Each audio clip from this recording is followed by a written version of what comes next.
Top of the hour on NBC News Now. 5 o'clock in the east. We have 2 o'clock out west. We're going to start with that major parasite outbreak that is now spreading faster and farther.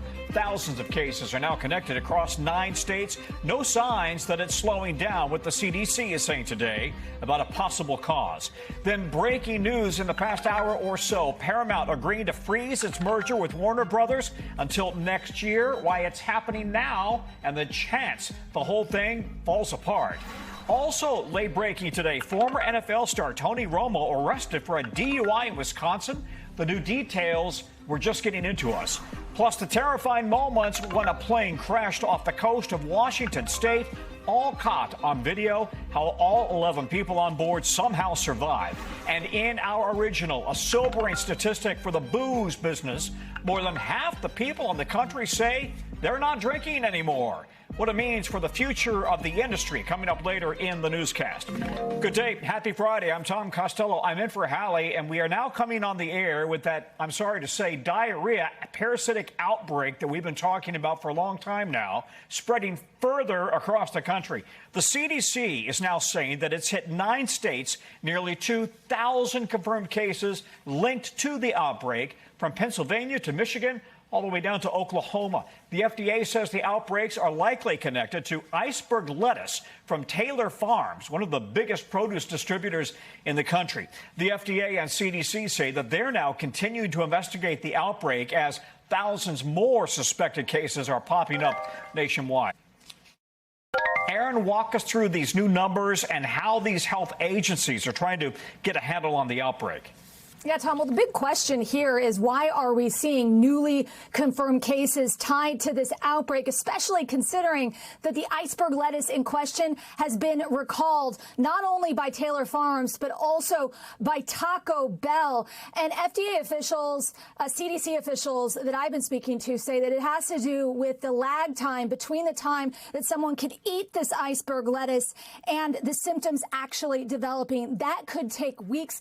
Let me just pull up a statement from the FDA saying that they expect to see more cases, saying we also expect to continue to see the number of confirmed cases rise despite the recall due to the fact that it can take as long as 6 weeks for CDC and state officials to determine if a sick person is part of this outbreak. So what is underway right now is a very elaborate investigation that involves genetic testing of people who have been infected with this parasite. And then in addition to that, interviews, all of that taking time to fully understand the magnitude of the outbreak in question, Tom.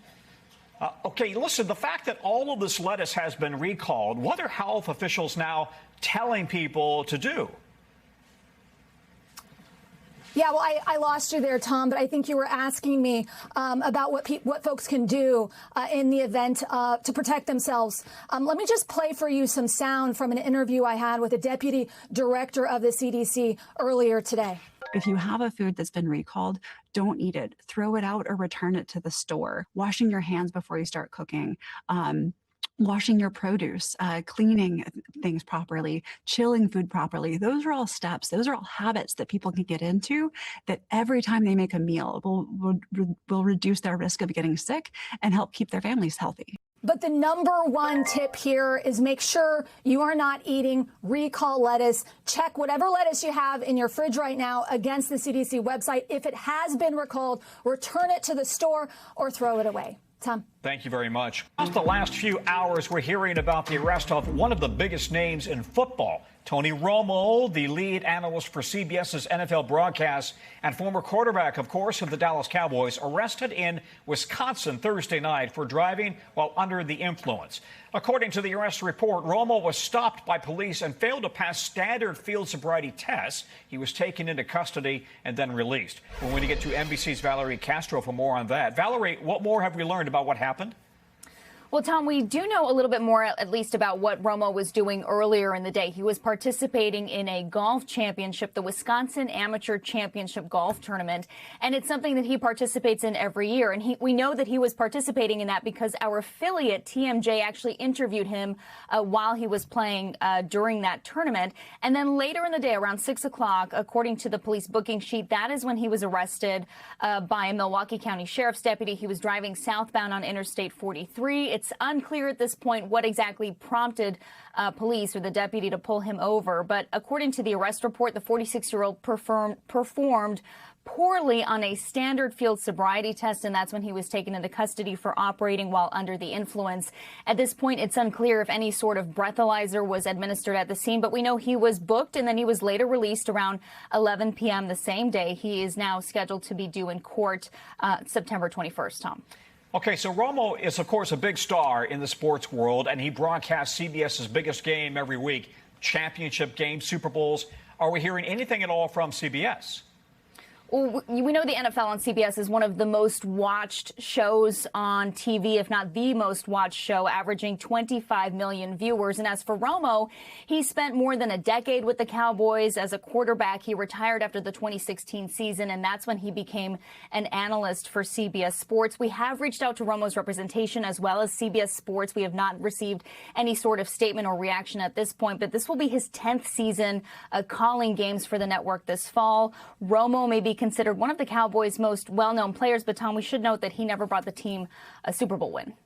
Okay, Valerie Castro, thanks very much. An emotional day in a Georgia courtroom today where survivors of a school shooting told the judge about the emotional trauma they must carry now ever since one of their fellow students opened fire on them. I can't go out anywhere. I can't even stay in my own bedroom without feeling fear. The way you shot my brother twice, you saw him scared and running, and then you proceeded to shoot him in the head, killing him instantly. I hate you and I'm mad at you because you had options. Colt Gray initially pleaded not guilty to the charges in a 2024 shooting that killed 2 students and 2 teachers. He was set to go to trial in October, but told a judge today he was voluntarily changing his plea to guilty on 55 charges, including his murder. Mr. Gray, you understand all 55 charges? Yes, sir. And you understand that you would be pleading guilty to the entire indictment? Is that right? Yes, sir. So Gray was 14 at the time of the shooting, but was charged as an adult. He now faces a minimum sentence of life in prison after hearing arguments from both sides. The judge will decide whether Gray should be eligible for parole. NBC's Aaron Gilchrist is outside the court. Aaron, we saw a lot of evidence presented in the last few hours and new insight into how and why he did this. Yeah, Tom, this is the sentencing phase of this entire process, right? And so at this point, what we're seeing is the judge hearing from those victim impact statements you played a second ago, the judge hearing from some of the victims, some family members of some of the people who were killed as well. And then this afternoon, the prosecution really focused on presenting witnesses and evidence that obviously were not presented in any trial because the trial didn't happen. But the idea here is to show the judge why they believe that Colt Gray should be sentenced to the amount of time that prosecutors want. The defense will have the same opportunity. And in their presentation today, the prosecution played video and audio of interrogations of Colt Gray. So I'm going to play a piece of audio for you here. This was the interview that was done with Colt Gray right after the shooting. He was still inside the school speaking to one of the investigators from the Barrow County Sheriff's Office here. And you'll hear him responding to questions, sobbing, sounding essentially hysterical as he's answering some of these questions from the investigator. Listen. Oh my God. David, what the am I doing? Alright, everyone. This is horrible. I'm not trying to gain remorse at all. I'm just thinking, this is so horrible. Now, this was a part of an audio recording that was more than an hour long that was played in court today for people to hear. We also heard Colt Gray talking about having had thoughts about committing this school shooting. He also talked about having thoughts of suicide. He talked about hearing voices here. And this is all, Tom, information that the judge is supposed to be able to consider when he makes the decision about what sentence to give Colt Gray, whether he'll get life in prison or life with the possibility of parole, Tom. So, Aaron, a jury also convicted Gray's father on charges related to this shooting, right, that his son carried out. And his father scheduled to be sentenced, do I understand this right, next week? He is, and this sentencing was already on the calendar. His father was convicted on more than 20 charges earlier this year, among them second-degree murder, and essentially the prosecution argued that his father was in some way responsible for the shooting because he gave his son the rifle that was used in the shooting, despite knowing that his son had some mental health issues, that he had the potential to be violent and to do something like this. There were moments in that trial where the prosecution played video of Colt Gray getting onto his school bus, carrying a backpack that we now know was carrying that rifle that was wrapped in poster board, his movements through the school that day. And in that trial, the jury was actually able to see video of the shooting being carried out in the school because there were cameras in every hallway and every classroom at the time. That sentencing, Tom, set for next week when we may again hear some of the victim impact statements before Colin Gray, the father, is sentenced. Okay, Aaron Gilchrist, thank you very much. In just the next few hours, the president is set to address the press at a redo of the annual White House Correspondents' Dinner, this time with tighter security. The event is also set to be much smaller than originally planned, moving to Washington's Waldorf Astoria Hotel, a switch from the Hilton, which has hosted the event for more than 50 years. The changes come after chaos erupted in April's dinner when a gunman charged past Secret Service officers and opened fire, leaving one officer injured. The suspect now charged with trying to kill the president. Mr. Trump is expected to briefly address the attack in his comments this evening. NBC's Gary Grumbaugh is outside the venue right now. Gary, walk us through what you're seeing in terms of security as the Secret Service is trying to avoid a repeat of what happened in April. Hey there, Tom. Yeah, the most obvious security precaution is actually just right behind me here. It's an empty Pennsylvania Avenue at about 5 o'clock on a Friday in the middle of rush hour. So these streets are blocked for blocks in each direction. You see the snow plows that are blocking the road, making sure no vehicles can get down there. And that's just one of the many precautions that we're seeing visibly out here outside of the Waldorf Astoria. We're seeing members of the United States Secret Service, members of the Capitol Police, members of the Metropolitan Police Department, and members of the 4,000 members of the National Guard that are here in D.C. Some of them are around here as well. In terms of the attendees that will be attending tonight, it's going to be a whole lot less than we saw in April. We're expecting about 700 folks to be attending inside for the event. That's down from about 3,000 in April. We're also expecting them to all have to use QR codes and to have a driver's license or a government form of ID to be able to actually get into the room. That is not something we had to do last time. There's also, in addition to all the security I mentioned, there's going to be a private security firm that's going to be protecting some of the guests here, because something that I really realized when I was inside that room in April is that the Secret Service was not there to protect us. They were there to protect the folks that they were protecting, the protectees of the United States Secret Service. And once they were out of the room, so were the members of the Secret Service. So I think that protect the private security will certainly leave some of those concerns there. Tom? So back in April, the president, before that event, was promising to really take it to the press, if you will. What are you learning about what he plans to say tonight? So we never really know what President Donald Trump is going to say until he actually says it, even with all of the preparations and previews that we could get from government officials. But White House Press Secretary Caroline Leavitt described it this way. I want to read this to you here. She says the president's speech will be a combination of unifying yet vicious and serious yet hilarious all at the same time, if you can imagine that. One thing I can assure you, she says, it will be entertaining. Other than that, other than the president's speech, Tom, we do expect the dinner to go pretty much how it usually goes. There will be an entertainer. The mentalist Oz Perlman will be performing, and there will actually be an honoring of the United States Secret Service officer who was shot during that event back in April. He will be honored with an award as well tonight, Tom. Okay, Gary Grumbaugh, thank you very much. Well, the largest seaplane airline in the country, Kenmore Air, canceled all of its flights today after one of its planes crashed near an island just north of Seattle. Holy cow, this is so cool. I can't believe he's doing this. Oh God, I hope he's okay. I gotta go out there. Yeah, well, moments later, the plane burst into flames right there where it crash landed. All 10 passengers and the pilot survived, saved in part by the heroic actions of boaters already on the scene. And now the FAA and the NTSB is set to launch investigations into what actually went wrong. NBC's Liz Kreutz joins us now. And Liz, what else do we know about the possible contributing causes to this crash? It's way too early to know what definitively happened. Yeah, absolutely, Tom. So what we know, according to Kenmore Air, is that there was weather in the area that may have played a role here. We know from our own climate team that there was storms in the area with wind gusts up to 20 miles per hour and poor visibility. But Kenmore Air did put out a statement saying that there was a weather system in the area at the time, and the pilot adjusted the flight path due to that weather. So that certainly could be a factor. All of this under investigation. Kenmore Air says they are fully cooperating with the NTSB in the investigation, Tom. And what else can you tell us about the passengers who were on board, Liz?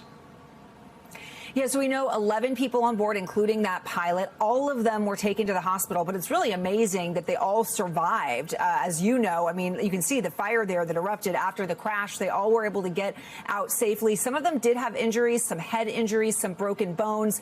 One passenger, we talked to the Coast Guard, had to be airlifted out of there. One person is in critical condition. But tonight we have learned that 8 of those 11 people, including the pilots, have been released from the hospital. 3 people currently still hospitalized. We're awaiting some more information on their current status, and we don't know the identities of these passengers. We don't know if it was a group, so some information still we're waiting on, Tom. Okay. Liz Kreutz, thanks very much. Let's head over to Europe right now, where relentless fires in France trapped hundreds of tourists near a popular travel destination there. Firefighters have been working 24/7, battling monster flames. Some call this area the Hamptons of France. The largest fire there, forcing some 60,000 people to evacuate by car or boat. And in Spain, crews fighting what Madrid's regional president is calling the worst wildfire in their history. Spain has declared a national emergency for the region. The area's emergency management chief says the wildfire is now impossible to control. Let's bring in NBC's Matt Bodner, who's watching this, and our meteorologist as well, Yerissa Abreu from WTVJ. Matt, let's start with you. What's the latest on these fires ravaging so much of Spain and France? Well, it's a difficult and worsening situation, Tom. Starting in France, authorities have ordered the complete evacuation of the Cap Ferret Peninsula by any means available on land or sea. Some 60,000 people, as you mentioned, have been evacuated off of that peninsula, some of them by boat. There's 2 major fires that are threatening homes and campsites on the peninsula. Cap Ferret, it's a popular vacation spot. It's located just about 30 miles or so west of the major city of Bordeaux. Firefighters are battling to prevent this fire from moving further south down that narrow peninsula, but also from moving east towards Bordeaux itself. A regional fire chief has described the blaze as, quote, highly erratic and gaining very significant force. And just across the entire region, more than 100,000 people have been evacuated. 53 homes have been destroyed, and 2 people so far have been injured. There are 1,000 firefighters who've been deployed to try to stop the spread of this fire, 42 of whom have been injured during the effort. We're hearing that the French military is mobilizing to assist this effort and do whatever is necessary to protect Bordeaux. And actually, just before coming on air, the mayor of Bordeaux said on French television that there's now a strong smell of smoke over the city, though he did ask residents to stay calm. The situation is not much better further south in Spain, where authorities have declared a national emergency in the Madrid region. There are several wildfires there that are burning out of control, and a concern that some of them may merge into larger fires. Both France and Spain have requested assistance from the European Union to bring these fires under control. We're seeing firefighting assets from other member states being sent to help. All of this comes amidst a brutal heat wave that has stricken southern Europe. It's actually the 4th this year. Temperatures in Spain have reached shocking highs, with one record station reaching 111 degrees Fahrenheit, a number of cities setting record highs just below that. Some other statistics: the European Forest Fire Information System this week showed that about twice as much land has burned this year compared to the average for this time of year over the past 2 decades. And looking just at Spain, 29 fires have broken out this year. That damaged a surfaced area 5 times greater than last year, which itself was a record-setting year. So basically, what we're seeing is breaking records basically across any metric you choose. Tom? Wow, that's just horrific. Matt, thank you very much. Let's bring in meteorologist Yerissa Abreu from WTVJ. And what can you tell us about how intense this heat is and these flames and the wind that they're struggling with in Europe? Think a couple weeks ago when the Northeast was also battling extreme heat. That's exactly what's going on as we take a look at Europe. It's a big dome of high pressure that's sitting in control. Think of high pressure as a lid to the atmosphere, trapping the heat down at the surface. But there is a silver lining. There's going to be a storm system that will roll through as we approach Sunday. And notice how temperatures go from the upper 80s to 90s, places like France, down into the 70s. This is going to be huge as far as the firefight is concerned.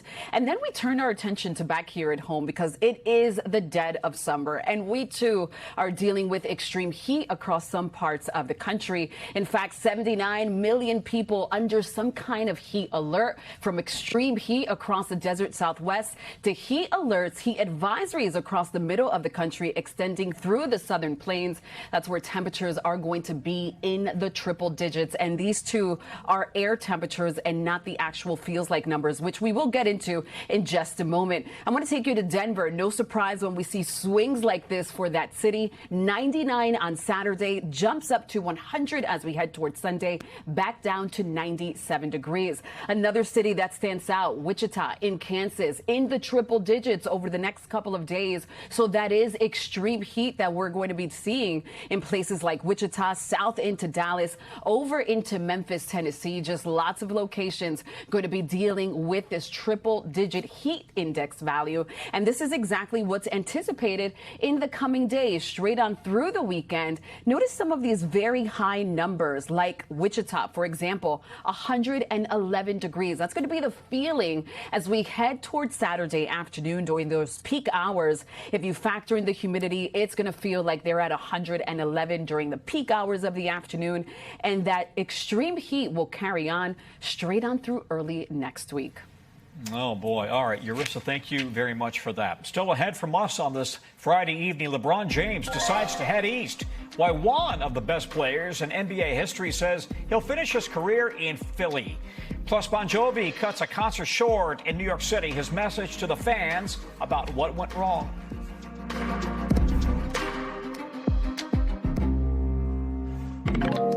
Hey, okay, you know this if you're out there on the West Coast, but the wait is over, of course. We now know the king, LeBron James, headed to Philly to play out the next chapter of his career with the 76ers. James saying, quote, "I believe I can help make the Philadelphia 76ers a championship team, and so I am excited to energize a new fan base and start this incredible journey one last time." As you'd expect, fans going wild. Let's go. The process is complete. Philly, we taking it home, baby. I was dead crying. Like, on everything, I was crying for 20 minutes. Well, it caps weeks of speculation since James said that he'd be leaving the LA Lakers, the team he's played for the last 8 years. LeBron's been at this guessing game, keeping the basketball world always on its toes for most of his career, right? And his moves have been city to city, Cleveland, Miami, back to Cleveland, LA, and now Philly. He wields so much power in the sport that the NBA commissioner said he wanted to see where James landed before putting out the league schedule for its marquee Christmas Day games. Let's bring in NBC's Sam Brock. You're going to love this, buddies.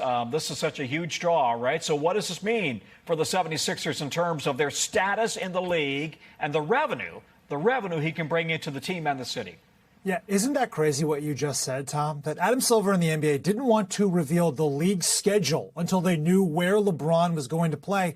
And he's 41 years old on the very final leg of his career, and it doesn't even matter. Look, in terms of what he brings to the table, two things: championship contention and a lot of money. Let's talk about the valuation for the franchises where LeBron has played, Tom.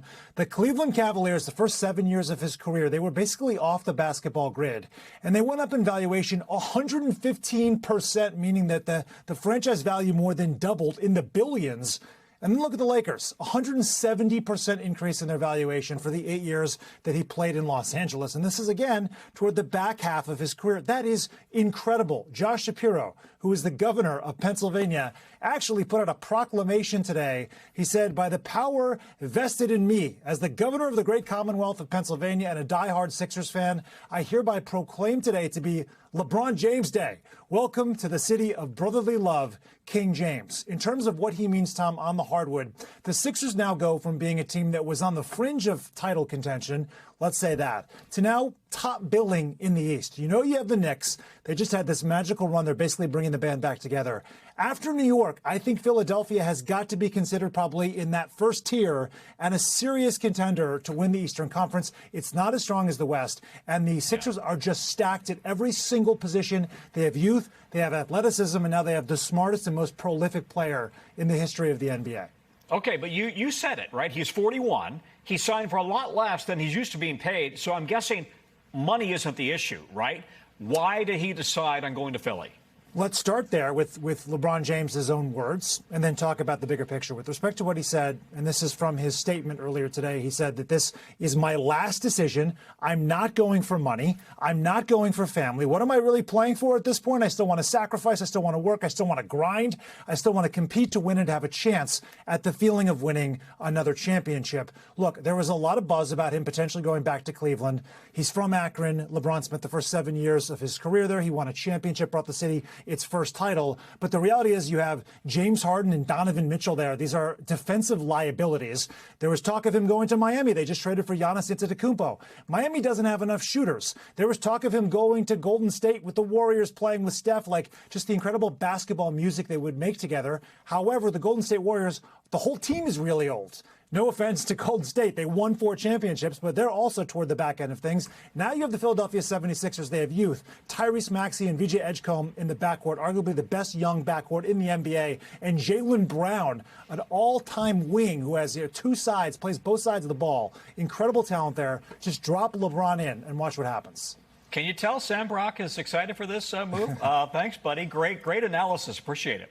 Thanks, okay, Tom. over now to the 5 things our team thinks you may want to know about on this Friday. Number 1, the suspect accused of stabbing 2 men in New York City is now facing hate crime charges.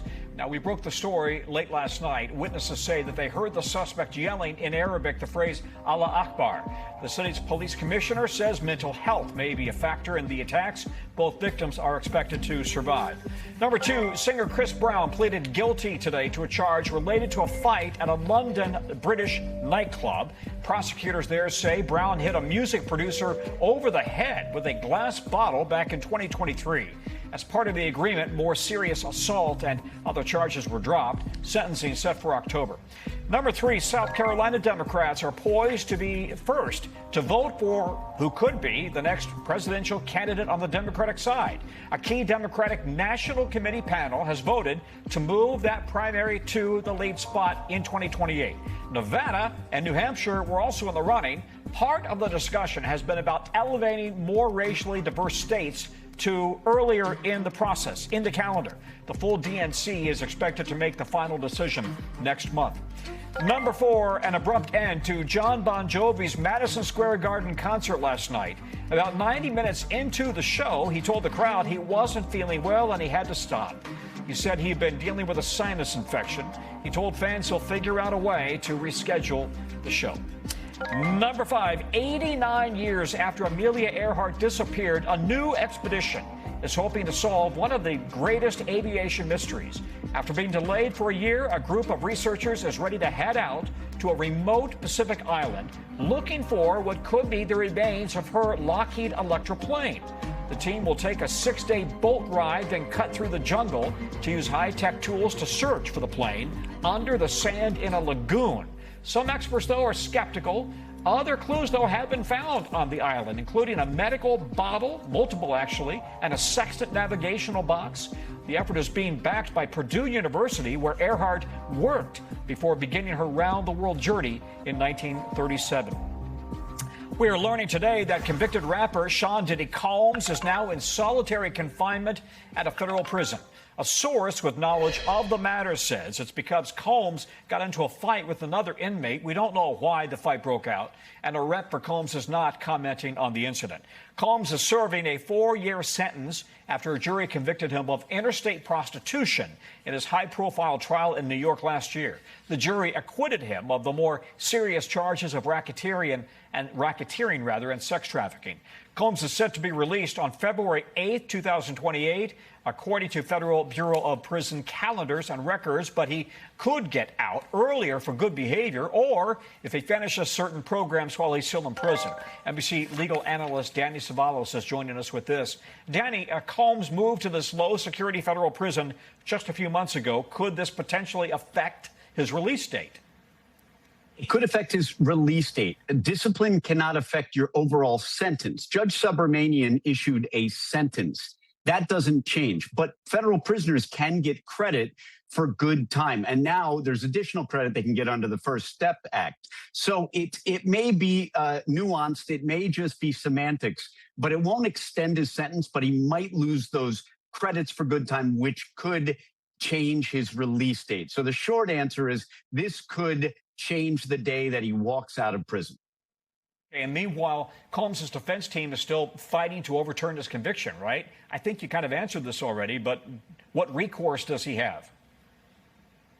So he's already taken his best shot, and his main arguments are that the Mann Act in spirit, what he was convicted of, doesn't apply to him. And the Mann Act is a very old, very controversial law that essentially criminalizes transporting someone interstate for prostitution. And that's one of his better arguments. But he's already made those arguments. Here's his biggest challenge. His sentence is only 50 months. So he could be out even if he wins before his sentence is complete. And what good is a successful appeal if you've already finished serving your sentence? Yeah, Danny Savalos, thank you very much for the analysis. Coming up from us, SpaceX Starship 13 ready to try to launch again soon. What to expect when the world's largest rocket actually lifts off.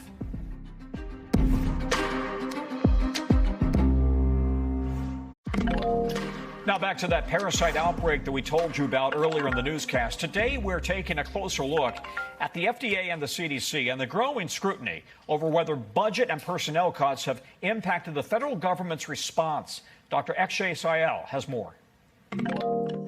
U.S. health officials scrambling to find what's causing the country's largest ever cyclospora outbreak as cases from the parasite keep going up. Health Secretary RFK Jr. reassuring the public this week, saying, "We do have the outbreak under control." But just a few days later, officials identified another cluster impacting over 70 people with no known source yet, and more states battling outbreaks. Immediately had to sprint to the bathroom. It was horrible. For the people saying, "Oh, I want to get the parasite, I want to lose weight." No, you don't. It's still unclear what the source is for all the cases, meaning manpower and resources are still needed to track down the culprit. Last year, the CDC cut back on its foodborne diseases active surveillance network, something we covered when NBC News reported it exclusively. The CDC is scaling back this critical program called FoodNet. The program had required monitoring of 8 pathogens, but the agency reduced it to just 2. Leaving cyclospora for states to track on their own. It disrupted the flow and weakened the flow of scientific funding for this kind of agricultural science investigation and investment that needs to be done. The CDC telling NBC News earlier this month and reiterating to our Aaron McLaughlin today, there's no difference in how cyclosporiasis cases are reported to or handled at the agency in recent years, adding it's challenging to track because it could take a week for symptoms to appear. Former FDA Commissioner Robert Califf under Presidents Biden and Obama telling CNBC this week those cuts and others are problematic, while stopping short of saying they've made this outbreak worse. They don't track cyclospora anymore. That was a decision. I think DOGE in general will go down as an unmitigated disaster, particularly in the area of public health. It is very hard to say this specific case, the cuts had anything to do with the ultimate outcome. Another former FDA commissioner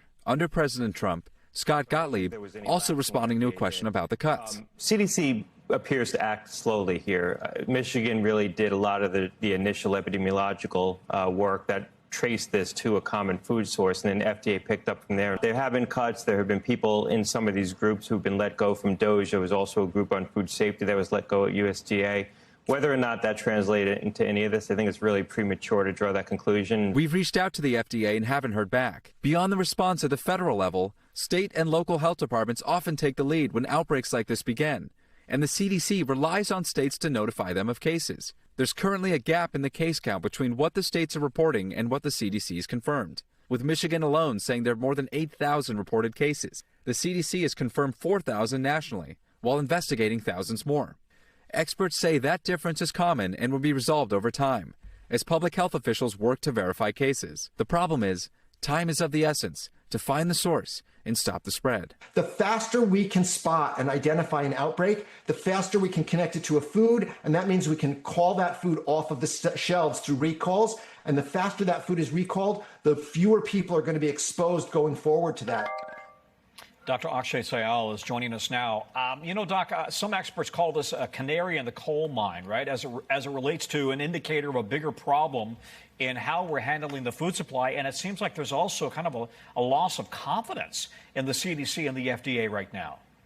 Yeah, Tom, that's exactly it. And I think a large part of it comes down to that FoodNet program that you just heard in the piece there. So about a year ago, Tom, last summer, the cuts affected the FoodNet program, essentially making reporting of illnesses or bacteria or parasites like cyclosporiasis optional. This also includes things like listeria, includes bacteria like Campylobacter. So if reporting for these pathogens becomes optional, we don't really have a good sense of, if there were an outbreak in one part of the country, could we rapidly identify the source? Could we contact people in other parts of the country, see if there's any similar sort of scenarios going on, and control those clusters before it just balloons into a massive outbreak? You're seeing now over 8,000 cases in the U.S. About 9 states so far confirmed linked to a sort of similar source, but several others cases out there with no real sort of sense of how the outbreak got there, Tom. And in another unrelated health issue, measles cases are spiking across the country. A lot to keep track of from your office. Doctor, thank you very much. NBC News covers hundreds of stories each day. It's awfully tough to read, to watch, or listen to everything. Our bureau teams have done it for you and for me. So this is what they tell us is going down in the regions. We call it the local. From our Western Bureau, a busy L.A. road expected to reopen this evening after a massive water main break.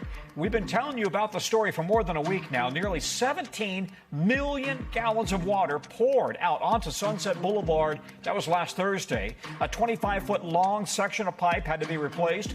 Crews were almost done working on it on Wednesday when suddenly there was another leak, and now that's fixed as well.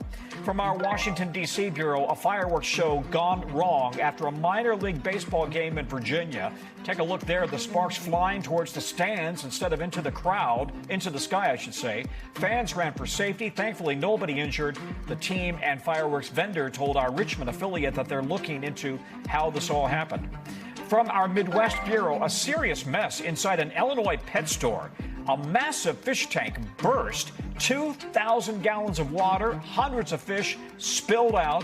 The owners say they rescued as many as they could, and they're lucky the store was closed at the time, so no customers were inside.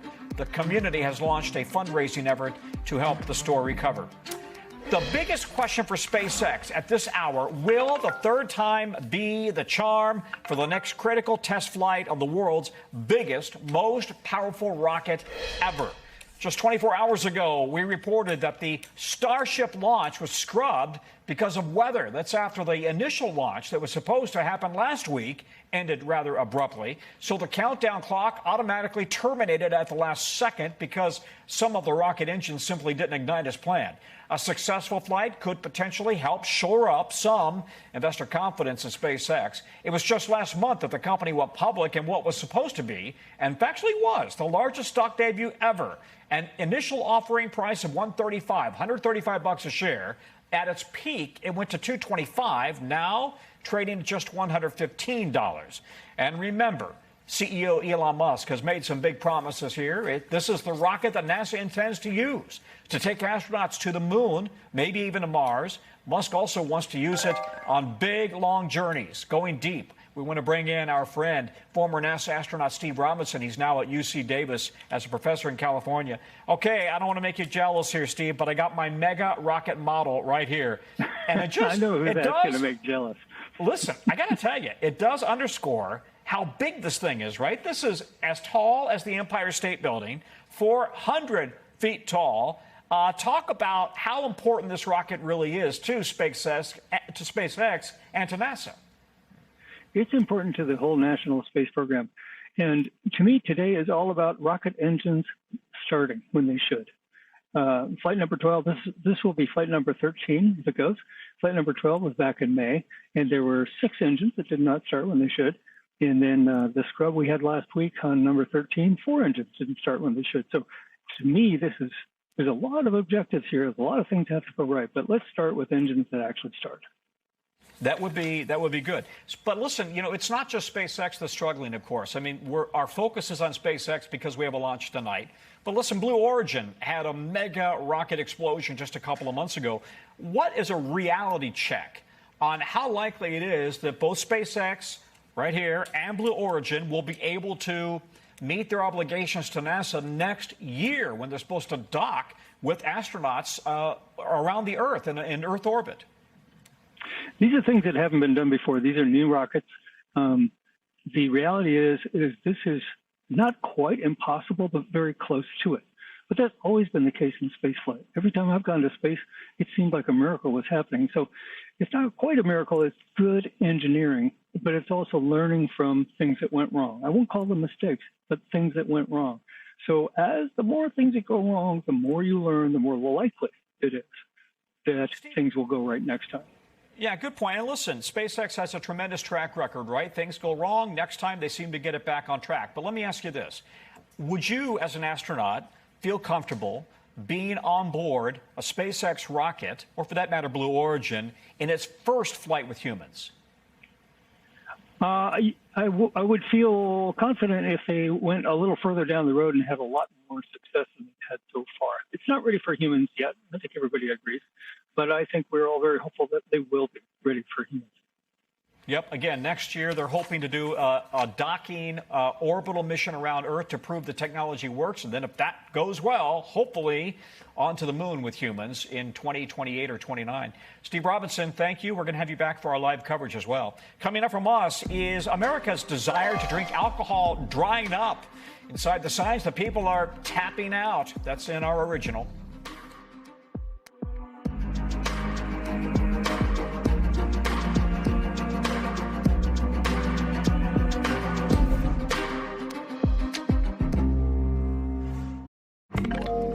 To our original now, in-depth reporting on a topic that has really caught our attention. And today, it's the growing block of Americans who say they're done drinking alcohol. Whether it's out of concern for their wallet or their health, the downward trend is hitting bars and booze brands hard. Even the famous actor who saved Westman's football club didn't quite have the same magic touch with his gin. NBC's Camilla Bernal has the story. A celebrity-backed bar closing its doors in Portland. Is it just another sign that drinking is on the decline? I don't know. Is the gin done? Actor Ryan Reynolds backed Aviation American Gin Distillery, pouring its last drink. When it opened just 4 years ago, Reynolds said it would be Disneyland for adults, complete with a tasting room and visitor center. Other distillery tours keep their visitors behind glass, but at Aviation, we know that people truly learn by doing. This is our bottling line. I want to show you our packaging department. Flash forward to now, its parent company, Diageo, that acquired Aviation in 2020 and kept Reynolds as the face of the brand, responding to our request for comment. After careful consideration, we have made the difficult decision to close, moving production to other facilities, adding, this decision reflects evolving business needs as we continue to support growth ambitions for our Aviation American Gin brand. Diageo sales down almost 10% in North America in its latest quarterly earnings report compared to the same time last year. A rep for Ryan Reynolds said he relinquished operational control of the gin brand when he sold it to Diageo. It's not the only liquor label making cuts. Brown-Forman, the maker of Jack Daniels, cutting 12% of its staff last year, and beer maker Heineken slashing thousands of jobs, all as more and more Americans say they're leaving booze behind. Last year, only 54% of U.S. adults said they drink alcohol, falling more than 10 points since 2022, and the lowest number since Gallup started asking the question in 1939. Anybody under the age of 45 can't afford to drink. The shift, driven by Gen Z and millennials, fewer of whom now drink than older age groups. Nobody can afford anything, yet you want me to go to a bar and you want me to spend $36 on 2 cocktails? The reason we don't go to clubs no more is because everything's too expensive. The average price of a cocktail now above $13, according to a market research firm, Technomic. In places like New York City, it's even more. But for some, the shift away from drinking goes deeper than their pockets. Alcohol is literally poison. You know, it may be a shift towards wellness. You've got GLP-1s, which are playing a big role in how much people are consuming both food and alcohol. And you've got a little bit of a shift away from drinking culture. People seem to be moving away from the culture, but still craving the community, with buying drinks at bars on the rise, even as alcohol consumption falls. Experts say people are looking for options, whether it be swapping a Cosmo for cannabis, which has doubled in popularity over the past decade as states have legalized marijuana, or switching a mojito for a no-hito. The kind of most successful model that you see is where there's a really good non-alcoholic cocktail list and a really good alcoholic cocktail list. And that way everybody gets to hang out. Non-alcoholic beer, wine, and spirit sales now surging 22% year over year as people look for drink alternatives to quench their thirst without the buzz. Meaning in the battle of the bars, the ones that can shake things up may come out on top. And Camilla joins us now. I don't know about you. I have one glass of wine at night and suddenly I am awake at 2 in the morning, which I hate. But listen, there's also been this research in the past few months showcasing how dangerous drinking can be. And maybe that's pushing more people away as well. Yeah, I have a baby coming, so no alcohol for me right now. But I think it's the studies, Tom, combined with this desire and this trend to be healthy and to eat healthy and to take care of your body. So this new study is from the Journal of Studies on Alcohol and Drugs, and it does suggest that adults should have no more than 1 drink a day. Now, the recommendation, as you see there, is from an international team of scientists, and it's different from the U.S. dietary guidelines, both the past and the present ones, because previous guidelines recommended a daily limit of 2 drinks for men and 1 for women. And clearly that is not the case anymore. People are listening to the recommendations, Tom. Absolutely. Congratulations to Camilla. That's fantastic news. That is a wrap for us this hour. Thanks for watching, everybody. This is Hallie Jackson now on NBC News Now.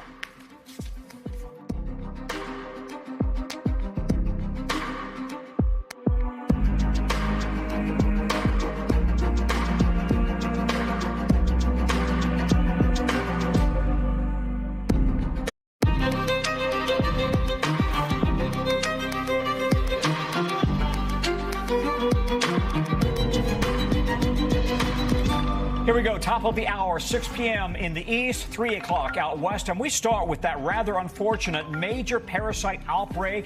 It is spreading faster and farther. Thousands of cases are now connected across 9 states. No signs that it's slowing down. What the CDC is saying right now about a possible cause. And then we're going to take you overseas where relentless fires are trapping tourists with monster flames. I mean, look at this. The latest from the Hamptons of France. And as we speak, folks are headed into the White House Correspondents' Dinner 2.0. This time, tighter security. We're live outside the hotel with what the president is expected to say. Plus the terrifying moments when a plane crashed off the coast of Washington State. All of it caught on video. Amazingly, 11 people survived. They all got out uninjured. And then King LeBron James headed to the city of brotherly love to potentially cap his historic career. We're going to get into what got him to finally make up his mind coming up later in our newscast. Good day. I'm Tom Costello. I'm in for Hallie on this Friday, and we are now coming on the air, I'm sorry to say, with that diarrhea parasite outbreak that we've been talking about for a while now. It's spreading further across the country, with the CDC now saying it has hit 9 states, nearly 2,000 confirmed cases so far. And here are the states, everything from Pennsylvania over to Michigan, Illinois, Kansas, down to Oklahoma. The FDA says the outbreaks are likely to be connected to iceberg lettuce from Taylor Farms, one of the biggest produce distributors in the country. The FDA and the CDC both say that they're continuing to investigate the outbreak as thousands more suspected cases pop up nationwide. NBC's Aaron McLaughlin joins us now. Aaron, walk us through these new numbers and how these health agencies are trying to get a handle on the outbreak. Yeah, Tom, well, the big question here is why are we seeing newly confirmed cases tied to this outbreak, especially considering that the iceberg lettuce in question has been recalled not only by Taylor Farms, but also by Taco Bell. And FDA officials, CDC officials that I've been speaking to say that it has to do with the lag time between the time that someone could eat this iceberg lettuce and the symptoms actually developing. That could take weeks. Let me just pull up a statement from the FDA saying that they expect to see more cases, saying we also expect to continue to see the number of confirmed cases rise despite the recall due to the fact that it can take as long as 6 weeks for CDC and state officials to determine if a sick person is part of this outbreak. So what is underway right now is a very elaborate investigation that involves genetic testing of people who have been infected with this parasite. And then in addition to that, interviews, all of that taking time to fully understand the magnitude of the outbreak in question, Tom. Okay, listen, the fact that all of this lettuce has been recalled, what are health officials now telling people to do? Yeah, well, I lost you there, Tom, but I think you were asking me about what folks can do in the event to protect themselves. Let me just play for you some sound from an interview I had with a deputy director of the CDC earlier today. If you have a food that's been recalled, don't eat it. Throw it out or return it to the store. Washing your hands before you start cooking. Washing your produce, cleaning things properly, chilling food properly. Those are all steps. Those are all habits that people can get into that every time they make a meal will reduce their risk of getting sick and help keep their families healthy. But the number one tip here is make sure you are not eating recall lettuce. Check whatever lettuce you have in your fridge right now against the CDC website. If it has been recalled, return it to the store or throw it away. Tom. Thank you very much. We have breaking news coming into us in just the last hour. Paramount has agreed to delay its massive multi-billion-dollar merger with Warner Brothers until next June, potentially a big win for the states that are suing to stop this deal. In a new court filing, Paramount says it will not move forward with the merger until next summer unless a federal judge issues a ruling on the lawsuit, filed by 12 state attorneys general before then. Now, remember, this is a $110 billion deal that would create a media colossus, right? Uniting two historic film studios and all of the major brands you see right there under one umbrella. The states suing say the deal would reduce competition in the film and TV industry. NBC's Chloe Malas joining us now. Chloe, Paramount is calling this a significant win. Why is that when they are dealing with the deal?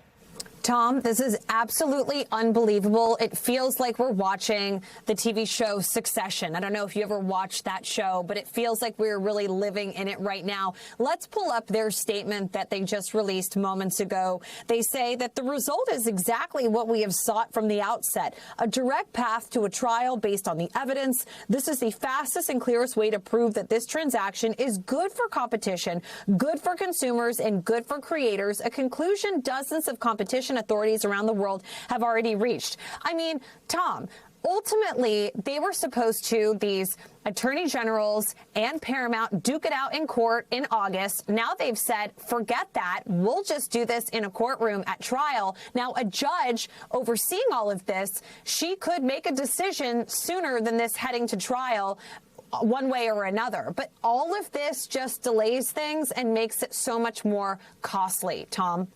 All right, so the DOJ has already given regulatory approval or clearance for this deal, but could a standstill until next year really be costly? I would think so. Yes. And so this is what I hope viewers understand now, is that there is something called a ticking fee that is a part of this deal. What does that mean? Well, it ultimately means like a clock with sand. If this was not going to be approved by September, if this was not a done deal, that's when it starts. And guess what? It's to the tune of $7 million a day, Tom, if you can believe that. That means that Paramount has to pay $7 million every single day that it goes past this milestone moment where this deal was supposed to be done. So you can imagine going from September all the way to June. That is a lot of money that Paramount will potentially have to be paying. Okay. Chloe Malas, thank you very much. Well, it was an emotional day in a Georgia courtroom today where survivors of a school shooting told the judge about the emotional trauma they must carry ever since one of their fellow students opened fire on them. I can't go out anywhere. I can't even stay in my own bedroom without feeling fear. The way you shot my brother twice, you saw him scared and running, and then you proceeded to shoot him in the head, killing him instantly. I hate you and I'm mad at you because you had options. Colt Gray initially pleaded not guilty to the charges in the 2024 shooting that killed 2 students and 2 teachers. He was set to go to trial in October, but told a judge today he was voluntarily changing his plea to guilty on 55 charges, including murder. Mr. Gray, you understand all 55 charges? Yes, sir. And you understand that you would be pleading guilty to the entire indictment today, is that right? Yes, sir. Gray was 14 at the time of the shooting, but was charged as an adult. He now faces a minimum sentence of life in prison. After hearing arguments from both sides, the judge will decide whether Gray should be eligible for parole. NBC's Aaron Gilchrist is outside of court. Karen, can we talk more about the victim impact statements that we heard from people today who said that this just completely altered or destroyed their lives, right? Give us some color from inside the court.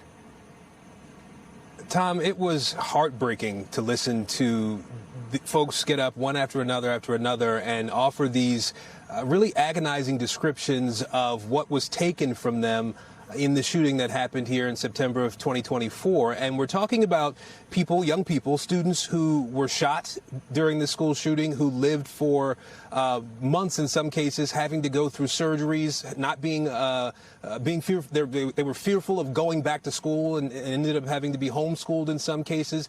You heard from loved ones who lost their family members. We know that there were 2 students and 2 teachers who died in this shooting. We heard from their loved ones who talked about how their lives had been forever changed, talking about one parent saying that she felt like she had been sentenced to life without parole, life without her son, without any sort of parole, and she felt like that was the same sentence that Colt Gray deserves. I want you to hear a little bit more of what we heard in the courtroom today.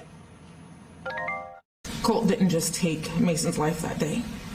He took every birthday we would have celebrated, every holiday, every graduation, every milestone, every hug, every conversation, and every dream that he should have had the chance to live. The future we planned together no longer exists.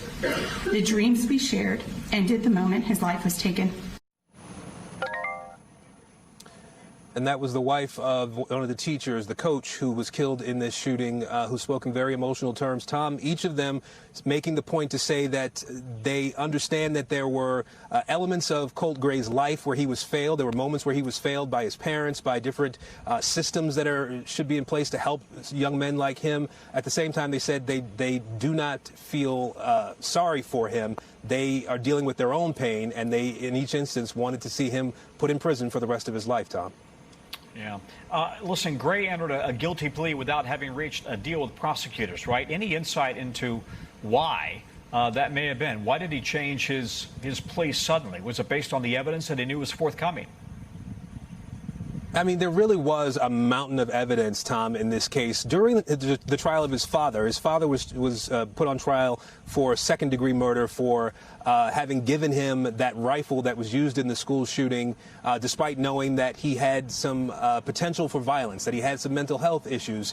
And during that trial, they played video of Colt Gray getting on the school bus with that rifle wrapped up in poster board in his backpack, moving through the school that day with this rifle, and then ultimately going into a classroom and opening fire on his fellow students and teachers. Those were all things that were seen already in court, Tom. And then you had today the addition of audio that was played that was essentially a confession from Colt Gray during his interrogation on the day of the shooting. And it really was an overwhelming amount of evidence that we would have heard during a trial, but obviously now just the sentencing phase here, Tom.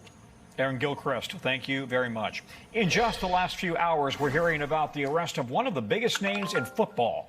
Tony Romo, the lead analyst for CBS NFL's broadcast and former quarterback of the Dallas Cowboys, arrested in Wisconsin Thursday night for driving while under the influence. According to the arrest report, Romo was stopped by police and failed to pass standard field sobriety tests. He was taken into custody and then released. NBC's Valerie Castro joins us now. What more have we learned about what happened? Well, Tom, we do know a little bit more, at least, about what Romo was doing earlier in the day. He was participating in a golf championship, the Wisconsin Amateur Championship Golf Tournament, and it's something that he participates in every year. And we know that he was participating in that because our affiliate, TMJ, actually interviewed him while he was playing during that tournament. And then later in the day, around 6 o'clock, according to the police booking sheet, that is when he was arrested by a Milwaukee County Sheriff's deputy. He was driving southbound on Interstate 43. It's unclear at this point what exactly prompted police or the deputy to pull him over. But according to the arrest report, the 46-year-old performed poorly on a standard field sobriety test, and that's when he was taken into custody for operating while under the influence. At this point, it's unclear if any sort of breathalyzer was administered at the scene, but we know he was booked, and then he was later released around 11 p.m. the same day. He is now scheduled to be due in court September 21st, Tom. Okay, so Romo is, of course, a big star in the sports world, and he broadcasts CBS's biggest game every week, championship games, Super Bowls. Are we hearing anything at all from CBS? Well, we know the NFL on CBS is one of the most watched shows on TV, if not the most watched show, averaging 25 million viewers. And as for Romo, he spent more than a decade with the Cowboys as a quarterback. He retired after the 2016 season, and that's when he became an analyst for CBS Sports. We have reached out to Romo's representation as well as CBS Sports. We have not received any sort of statement or reaction at this point, but this will be his 10th season calling games for the network this fall. Romo may be considered one of the Cowboys' most well-known players, but Tom, we should note that he never brought the team a Super Bowl win. Okay, Valerie Castro, thanks very much. In just the last few hours, the president, make that the next few hours actually, the president set to address the press at a redo of the annual White House Correspondents' Dinner, and this time with tighter security. The event is also said to be much smaller than originally planned, moving to Washington's Waldorf Astoria Hotel, a switch from the Hilton that was hosting the event for the past 50 years.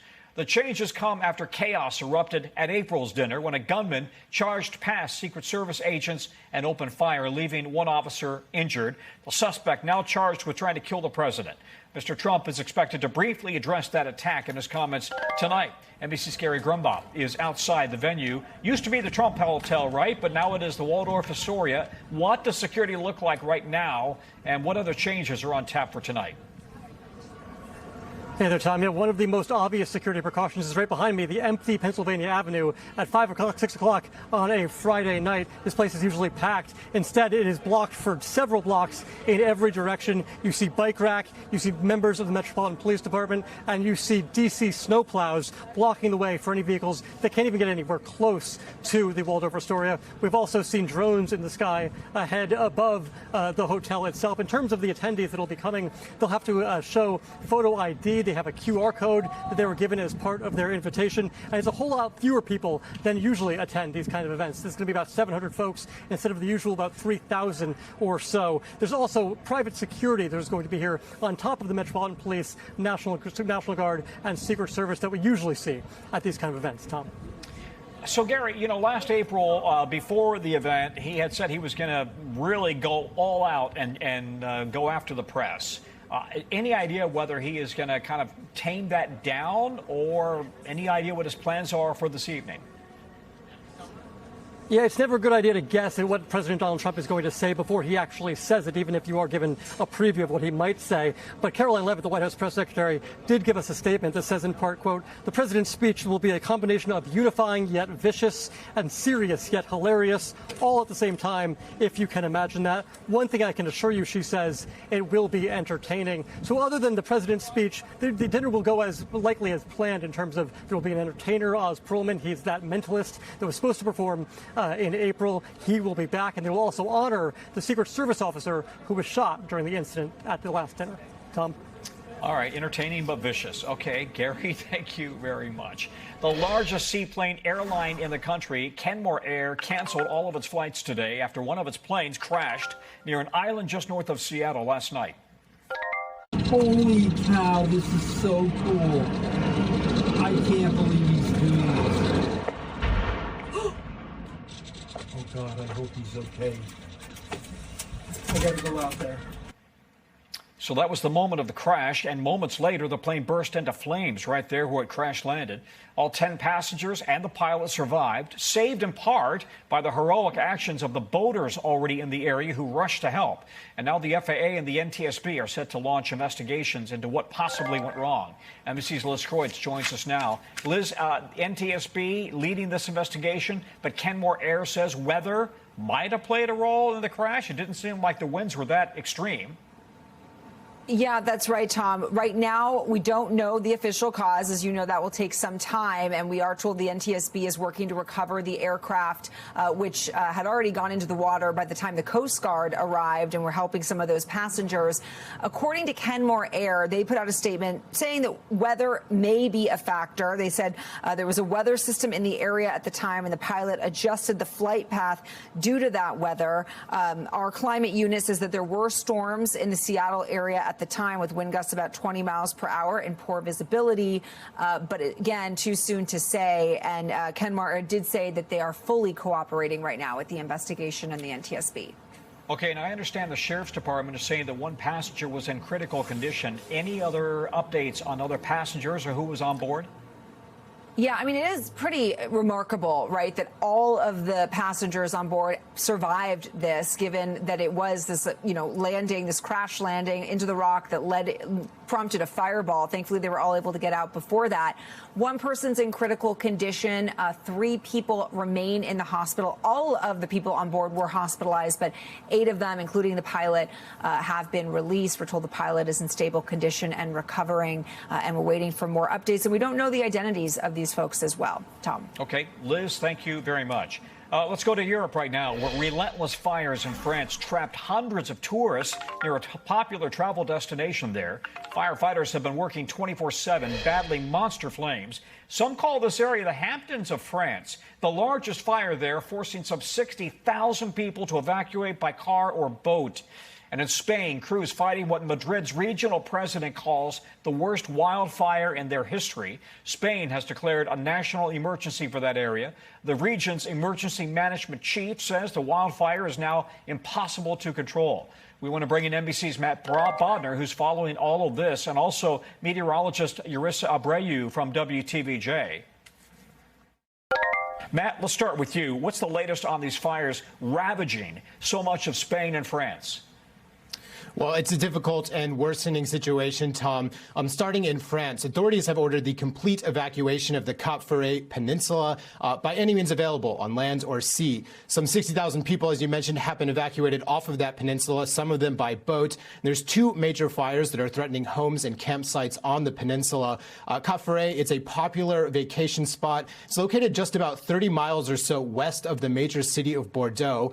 Firefighters are battling to prevent this fire from moving further south down that narrow peninsula, but also from moving east towards Bordeaux itself. A regional fire chief has described the blaze as, quote, highly erratic and gaining very significant force. And just across the entire region, more than 100,000 people have been evacuated, 53 homes have been destroyed, and 2 people so far have been injured. There are 1,000 firefighters who've been deployed to try to stop the spread of this fire, 42 of whom have been injured during the effort. We're hearing that the French military is mobilizing to assist this effort and do whatever is necessary to protect Bordeaux. And actually, just before coming on air, the mayor of Bordeaux said on French television that there's now a strong smell of smoke over the city, though he did ask residents to stay calm. The situation is not much better further south in Spain, where authorities have declared a national emergency in the Madrid region. There are several wildfires there that are burning out of control, and a concern that some of them may merge into larger fires. Both France and Spain have requested assistance from the European Union to bring these fires under control. We're seeing firefighting assets from other member states being sent to help. All of this comes amidst a brutal heat wave that has stricken southern Europe. It's actually the 4th this year. Temperatures in Spain have reached shocking highs, with one record station reaching 111 degrees Fahrenheit, a number of cities setting record highs just below that. Some other statistics: the European Forest Fire Information System this week showed that about twice as much land has burned this year compared to the average for this time of year over the past 2 decades. And looking just at Spain, 29 fires have broken out this year. That damaged a surfaced area 5 times greater than last year, which itself was a record-setting year. So basically, what we're seeing is breaking records basically across any metric you choose. Tom? Wow, that's just horrific. Matt, thank you very much. So let's bring in right now our meteorologist from WTVJ, Urissa Abreu. Urissa, can you walk us through the heat waves right now in Europe that are feeding these fires, the heat and the winds? The heat, the wind, and of course, these very high temperatures. There's a big dome of high pressure that's sitting in control, and this is what's acting like a lid in the atmosphere, trapping the heat down at the surface. And you can see temperatures are in the upper 80s, low 90s, but there is a silver lining. As we approach Sunday, a storm system will bring these temperatures down, and that's going to help with that ongoing firefight. Meanwhile, in the EPAC, this is another thing we're going to be watching, and it is a headliner. It's Hurricane Fausto, right now a Category 2 storm. Its winds at its center are around 105 miles an hour. Its forward movement west at 15 miles an hour. And this is going to be racing in the coming days here. But the good news is it will slowly begin to weaken. There's a lot of shear in the EPAC, and that will allow the storm to weaken as it begins its closest approach to the islands of Hawaii as we approach Tuesday of next week. Even so, rain as well as high rip currents are something that Hawaii will need to monitor as the system begins to get closer and closer. But it is a Category 2 storm. By the time we head towards Sunday, it'll still be holding on to those hurricane characteristics with winds at its center coming in at 80. By the time we head into early next week, notice the progression. It will be weakening, and by Tuesday of next week, down to a tropical storm. By the time it makes its closest approach, which is Tuesday afternoon into Wednesday, it should be a tropical storm, a low-end tropical storm, but still bringing rain as well as rough surf and high rip currents across some of the islands of Hawaii. Okay, Urissa from our great affiliate WTVJ, thank you very much. Still ahead from us, SpaceX tried again to launch its Starship. We're going to bring it to you live, plus a different type of flight that's grabbing headlines. The record this man says he just set.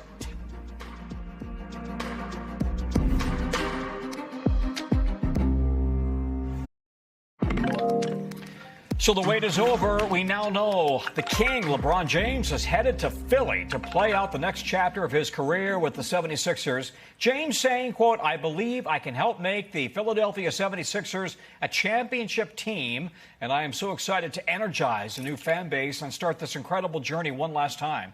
As you would expect, the fans are just going a little wild.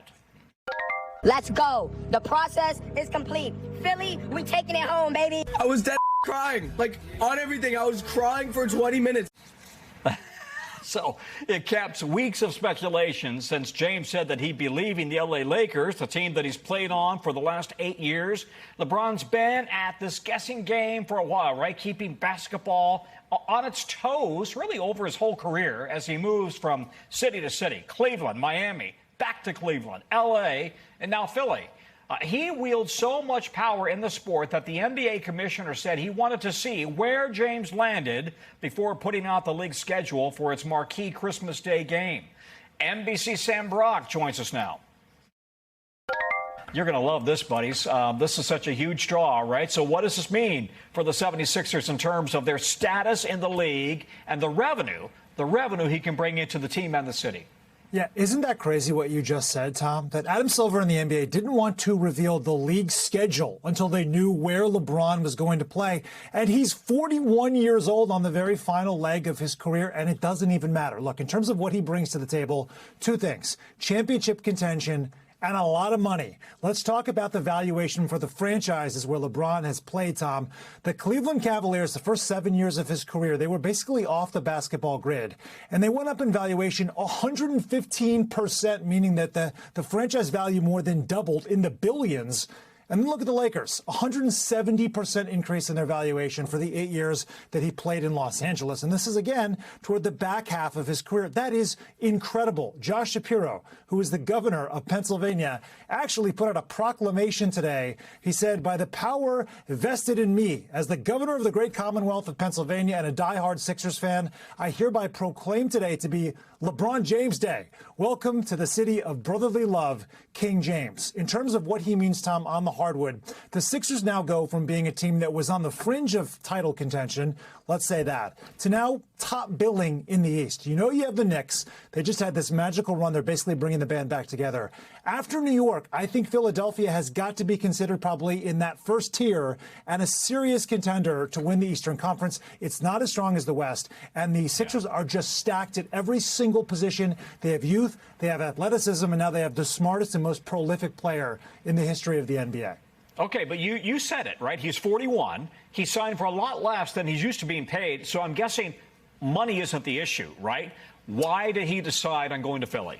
Let's start there with LeBron James' own words and then talk about the bigger picture. With respect to what he said, and this is from his statement earlier today, he said that this is my last decision. I'm not going for money. I'm not going for family. What am I really playing for at this point? I still want to sacrifice. I still want to work. I still want to grind. I still want to compete to win and have a chance at the feeling of winning another championship. Look, there was a lot of buzz about him potentially going back to Cleveland. He's from Akron. LeBron spent the first 7 years of his career there. He won a championship, brought the city its first title. But the reality is you have James Harden and Donovan Mitchell there. These are defensive liabilities.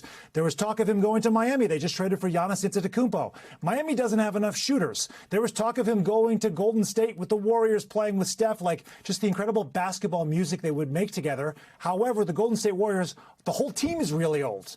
No offense to Golden State. They won 4 championships, but they're also toward the back end of things. Now you have the Philadelphia 76ers. They have youth. Tyrese Maxey and VJ Edgecombe in the backcourt, arguably the best young backcourt in the NBA. And Jaylen Brown, an all-time wing who has 2 sides, plays both sides of the ball. Incredible talent there. Just drop LeBron in and watch what happens. Can you tell Sam Brock is excited for this move? Thanks, buddy. Great analysis. Appreciate it. All right, over now to the 5 things our team thinks you may want to know about this evening. Number 1, the suspect accused of stabbing 2 men in New York City is now facing hate crime charges. We broke the story last night. Witnesses say they heard the suspect yelling the Arabic phrase Allah Akbar. The city's police commissioner says mental health may have been a factor in the attacks. Both victims are expected to survive. Number 2, at least 50 people are dead after monsoon rains caused major flooding in northeast India. One of Asia's largest rivers has overflowed, submerging villages and even sweeping away homes. Leaders in the region estimate that about 700,000 people have been displaced. Disaster teams and volunteers are working to rescue anyone that they can deliver supplies to. Meanwhile, measles cases in the United States have hit levels we haven't seen in decades. The CDC reports more than 2,300 cases in the first 7 months of 2026. That's the most in 35 years. 93% of the people infected are unvaccinated. It's not clear if these numbers will cause the U.S. to lose its measles elimination status. The Pan American Health Organization is expected to rule on that in November. Number 4, an abrupt end to John Bon Jovi's Madison Square Garden concert last night. About 90 minutes into the show, he told the crowd he wasn't feeling well and he had to stop. He said that he had been dealing with a sinus infection, and he told the fans he'll figure out a way to reschedule the show.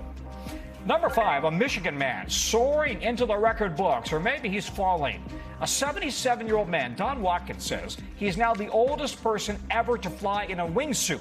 The current title is held by a 67-year-old. Watkins now has to submit evidence to verify his accomplishment. He says he knows he'll have to stop someday, but he doesn't know how to give it up. Well, we are learning today that convicted rapper Sean Diddy Combs is now in solitary confinement at a federal prison. A source with knowledge of this information says that the matter is because Combs got into a fight with another inmate. We don't know why the fight broke out, and a rep for Combs is not commenting on the incident. Combs is serving a 4-year sentence after a jury convicted him of interstate prostitution in his high-profile trial in New York last year. The jury acquitted him of the more serious charges of racketeering and sex trafficking. Combs is set to be released on February 8th of 2028, that according to the Federal Bureau of Prison Records, but he could get out earlier for good behavior or if he finishes certain programs while he is in prison. NBC's legal analyst Danny Cevallos is joining us for more. Danny, Combs moved to this low-security federal prison just a few months ago. Could this potentially affect his release date? It could affect his release date. Discipline cannot affect your overall sentence. Judge Subramanian issued a sentence That doesn't change. But federal prisoners can get credit for good time. And now there's additional credit they can get under the First Step Act. So it may be nuanced. It may just be semantics, but it won't extend his sentence, but he might lose those credits for good time, which could change his release date. So the short answer is this could change the day that he walks out of prison. And meanwhile, Combs' defense team is still fighting to overturn his conviction, right? I think you kind of answered this already, but what recourse does he have? So he's already taken his best shot, and his main arguments are that the Mann Act in spirit, what he was convicted of, doesn't apply to him. And the Mann Act is a very old, very controversial law that essentially criminalizes transporting someone interstate for prostitution. And that's one of his better arguments. But he's already made those arguments. Here's his biggest challenge. His sentence is only 50 months. So he could be out even if he wins before his sentence is complete. And what good is a successful appeal if you've already finished serving your sentence? Yeah, Danny Savalos, thank you very much for the analysis. Coming up, it's the final countdown now to SpaceX's third try to launch its Starship 13. A pair of astronauts and I are going to bring you the launch live right after the break.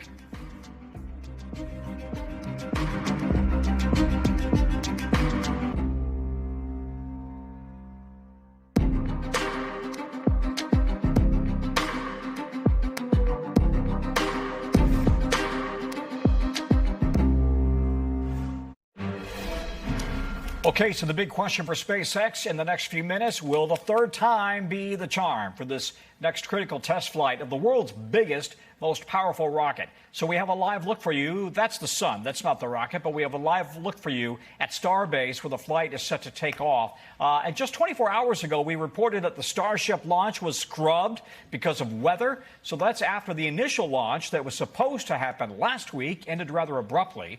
You may recall that countdown clock automatically terminated at the last second because some of the rocket's engines simply didn't ignite as planned. A successful flight could potentially help shore up some investor confidence in SpaceX, right? It was just last month that the company went public. It was the largest stock debut ever. Remember, CEO Elon Musk has made some big promises here. So this is the rocket that NASA is intending to use to take astronauts back to the moon. Musk also wants to use it to eventually take people to Mars one day. We want to bring in former astronaut Steve Robinson as well as Jose Hernandez. And Steve, so far, all the test flights have been suborbital, I should say. The next more challenging objectives for Starship come after this, right? Entering orbit around the Earth. Does SpaceX seem ready for that yet? Or how much is tonight's mission, this flight, critical to proving that ability? This is critical. This is critical. If it goes well, it will probably be the last of the suborbital test flight. But what we mean by that is the rocket takes off and does just a big parabolic arc and comes back down in the Indian Ocean. So there's a lot of things that have to happen right today. They have to get off the pad, separate the booster from the Starship, land the booster softly back in the ocean, eventually on land, but not yet. Deploy 20 satellites, have them operate briefly because they're also in a big arc and will land in the ocean in about 20 minutes. And then the Starship itself has to survive the entry of the through the atmosphere, which generates a huge amount of heat, turn around and turn on its engines and land softly in the Indian Ocean after about an hour and 5 minutes. It's a lot of things to go right. Yeah, absolutely. Listen, I brought my monster rocket here model because this is the biggest rocket ever built. It is 400 feet tall. It is about the size of the Empire State Building. To Steve's point here, the upper stage is called Starship, right? So this is eventually going to come off, and it's supposed to land in the Indian Ocean. The bottom section here, the booster, is supposed to kind of do a more stable landing in the Gulf of Mexico. That's what's critical, right? This hasn't gone as well as they would like, landing in the Gulf of Mexico. The last time it was kind of a crash landing. Jose, SpaceX is on a deadline here, right? Because next year, NASA wants SpaceX, and by the way, Jeff Bezos' Blue Origin, to fly test versions of crewed landers that will be used for future moon landings. They want to do a docking test in Earth orbit, right? That's correct. And Blue Origin's earlier launch failure puts more pressure on SpaceX to be successful. But, this is amazing. You have a rocket that's 100% reusable. And if anyone can do it, I think SpaceX can, because they have a pretty good track record in terms of being able to stick landings. And so I believe it's going to be very successful. Well, I'm sure that Elon Musk is hoping the exact same thing. Listen, I'm just looking here quickly at my notes. And one thing that we should mention is that, in fact, sensors on the heat shield are going to be critical. They've got sensors on the heat shield to give them a really good sense of how the Starship, the upper stage, is handling the intense heat. So this part, the upper stage, we should also make the point that they've added new hardware aerodynamic rudders to try to help give it more stability once they're in space. Well, they are in space, but they're not in orbit. So that's all part of what we're talking about, right, Steve? It's critical because when you're in orbit, you're going much faster. So to stay in orbit, you have to go about 17,500 miles per hour. That means when you come down through the atmosphere, you generate up to about 3,000 degrees Fahrenheit on the surface. And that's a tremendous amount of heat to either slough off or just insulate to. So that has to work, too. Let me ask the control room to go ahead and bring the natural sound up from SpaceX Mission Control. We're going to listen to that as we continue to talk here. They are loading, or they have loaded, 11.5 million pounds of propellant here, liquid oxygen and liquid methane. So this is a volatile mix, and that's why they, obviously, it stands to reason, they clear the pad completely. Jose, how big of a controlled fire, if you will? I heard somebody say earlier, you're kind of like watching a stick of dynamite being lit, but how volatile is that mixture? Yeah, it's more than complicated than the stick of dynamite, because the stick of dynamite just explodes and it's over with. That's right. This is a controlled explosion. You got millions of gallons of propellant there, and you're exploding over a long time period, 8.5 minutes, in a controlled fashion. So there's a lot of things that can go wrong, and it's a bit dangerous, I'll tell you, especially if you have humans up there like we had with the space shuttles. Yeah. But I have no doubt that they've crossed their T's and dotted their I's, and I think things are going to work out good. I'm very optimistic. Okay, listen, I'm just reiterating the point. We're keeping an eye on SpaceX Mission Control's broadcast. Jose, I asked Steve this question an hour ago. Let me ask you this. Given how volatile this has been so far for both SpaceX and also Blue Origin, would you, as an astronaut, be willing to put your own life on the line and be the first astronaut to ride in one of these two rockets or spaceships? I would. I left NASA because of I wanted to make sure I got all my kids through college. And now, if Elon Musk calls, giddy up, I'll get on that. I know that we go through very thorough safety reviews that even the astronauts will participate in. So I would be very confident, given if we were to do the proper safety reviews that I'm sure they do. Absolutely, I would get on. Absolutely. Okay, you're under 6 minutes till launch. Steve, we should also make the point that they are going to be also deploying, I should tell the audience, they're going to be deploying 20 of these V3 Starlink satellites, right? Kind of a next version of the broadband spacecraft link. However, these are not, as I understand it, these are kind of dummy test models. Is that correct? Not these ones. No, they were dummies last time, but they are not this time. Thank you. They are going to unfold solar arrays and actually do communications to each other, and also through laser communication to the rest of the network, also to ground stations in South Africa. So they're going to be very busy because they're only going to be alive for about 20 minutes before they, too, go into the ocean. And there's one more fascinating thing they're doing. 6 of them are outfitted with cameras, and they will fly around the Starship, the top part, which you'll hear of just called ship. Yeah. They will fly around it to inspect the heat shield before the heat shield actually does its job. And that's a really important thing for it to do because, once the ship hits the ocean, it's gone. Yeah. Let's also make the point, we've seen this, I don't know what you call it, the signature SpaceX move, right? The chopstick grab, where the rocket comes back or the booster comes back to the pad and it is caught by so-called chopsticks back on the pad, grabbed, and that way they can use it for a second launch or third, fourth, fifth, whatever. But they also want to eventually bring Starship back onto the pad like that, and also into a chopstick maneuver, grabbing it right there on the pad. And that is just an unbelievable technological engineering accomplishment, Jose. Absolutely. It's going to be the first space vehicle that's 100% reusable.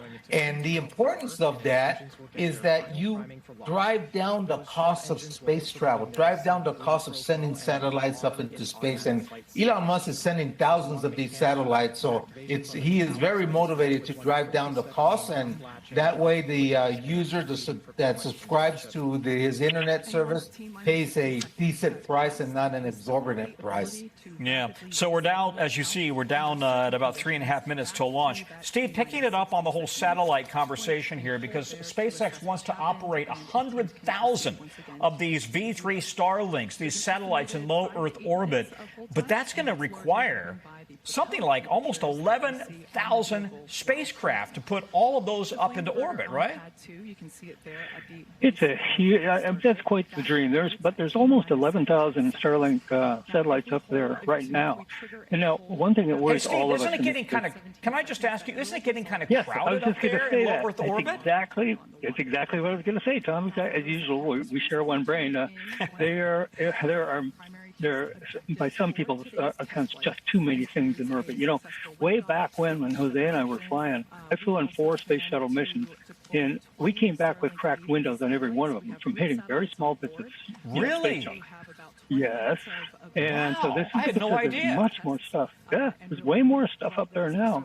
And if you read about the Starlink constellation, they do trajectory changes all the time to avoid other things in space. So it is extremely crowded in low Earth orbit, and it's a huge worry for everybody. Steve, I've known you for 18 years. I've never before heard you tell me that every time you came back on a spacecraft, on a shuttle, you had cracked windows. That's fascinating.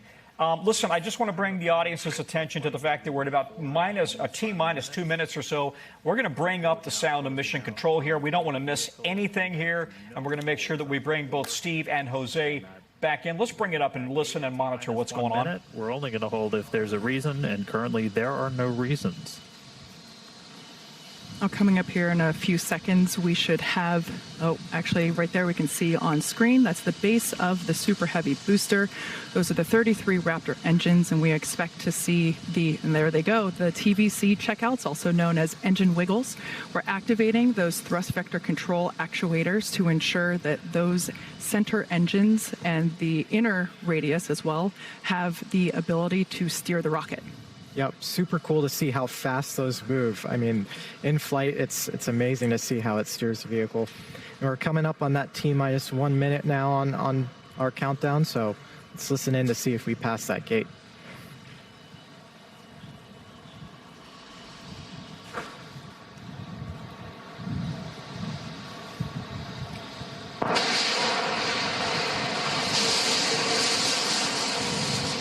All right, we are through the gate. Still no holds on the board. 50 seconds to go. Starship getting ready to fly.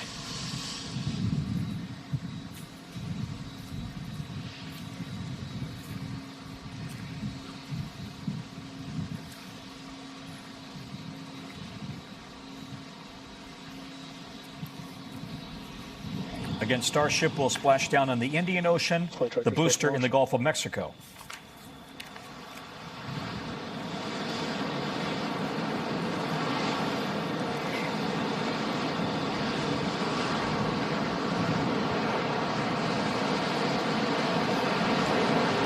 -9, 8, 7, 6, 5, 4, 3, 2, 1.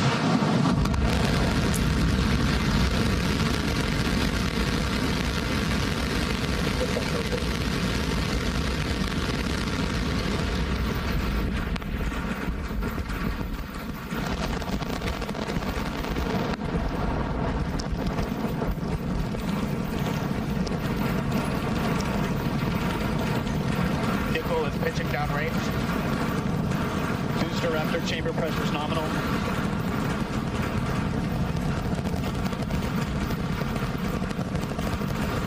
30 seconds into flight, 33 out of 33 Raptor engines lit on the Super Heavy booster, arcing away from us here at Starbase.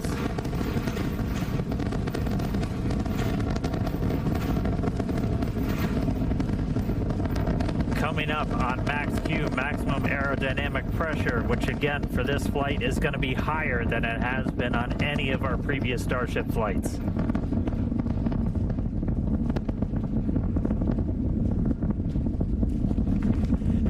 Right, so we're passing through that maximum aerodynamic pressure over a minute now into flight. Still seeing 33 out of 33 Raptor engines lit and burning. Our next major moment's going to be coming up in just a little over a minute from now when we're going to get to hot staging. We're going to shut down all but 5 of those engines on the booster. It's our version of MECO. Most engines cut off.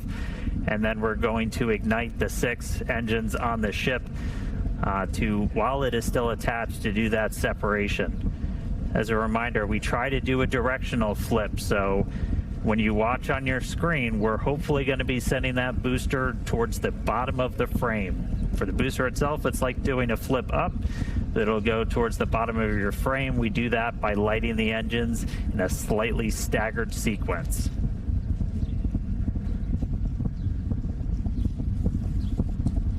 Standing by for hot staging.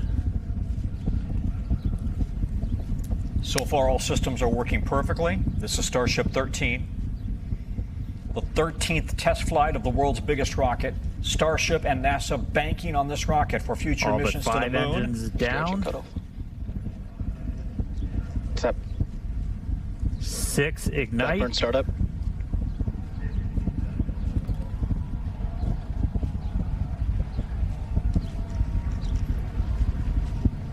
And the booster now doing its boost back burn. It looks like we lit all 33 initially. Now we're down to 13. We're seeing 6 out of 6 Raptors lit on the ship.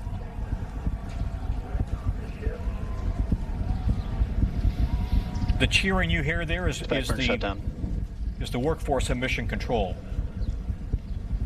And boost back burn shut down. So it looks like we were able to get through the boost back burn this time around. It was one of the key objectives we didn't have on the last flight. And we've got 6 engines lit on the ship.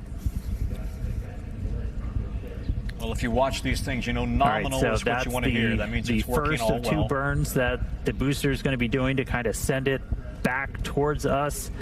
It's going to be landing a couple of miles offshore from Starbase, hopefully. We're going to try and get it all the way down to do a landing burn, where we're going to use those 13 center engines. They're going to ignite. That's what's going to really bleed off all that velocity that it's built up.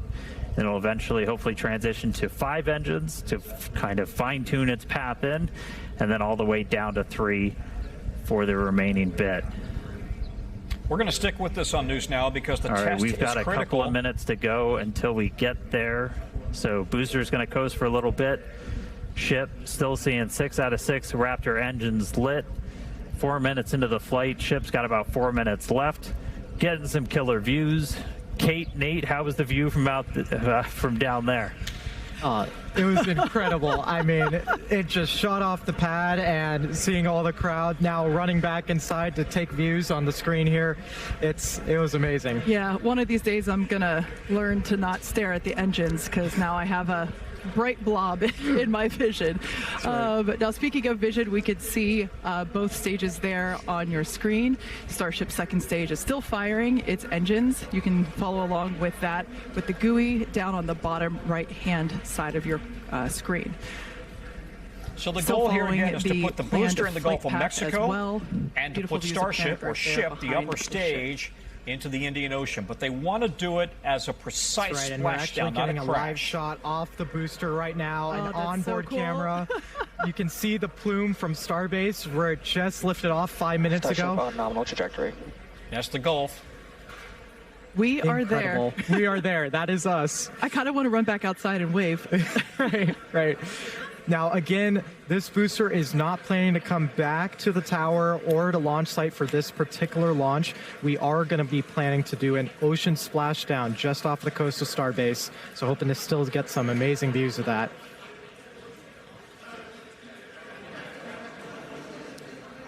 Pretty awesome to see the Raptor engines there on the left-hand side of your screen. We can actually see the plume there of those center Raptors. Those are the sea level ones, as well as the vacuum Raptors are the three on the larger ones on the outer radius. Okay, let's bring Steve Robinson back in and Jose, also our two resident astronauts. Guys, as we are now waiting to see whether they can bring the booster right down to the Gulf of Mexico, what are your first thoughts, Steve? So far, so good. All the engines started. You can't have a successful flight if your rocket engines don't start. They did. So far, so good. The separation went beautiful. Did you catch what they do there? They start the second stage before it separates from the first stage. I heard them say that. I heard them say that, and I thought, what? That's what the Russian Soyuz has always done, actually. And so when you look at the rocket, right where they connect, there's kind of an opening there for the exhaust to come out. Yeah. Here we go. Look. There we go. Splashdown.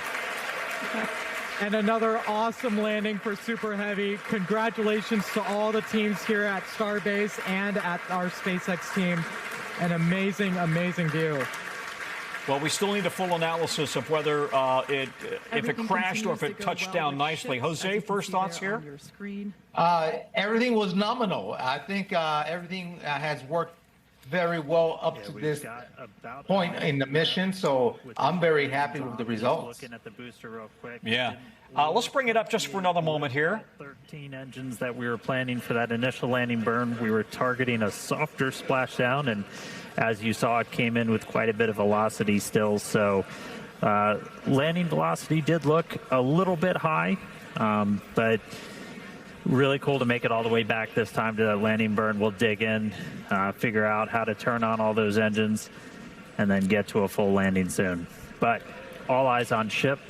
We are just a little ways away from getting those engines turned off. We expect it to burn about 8 minutes and change in, so hopefully just about 15 minutes to go.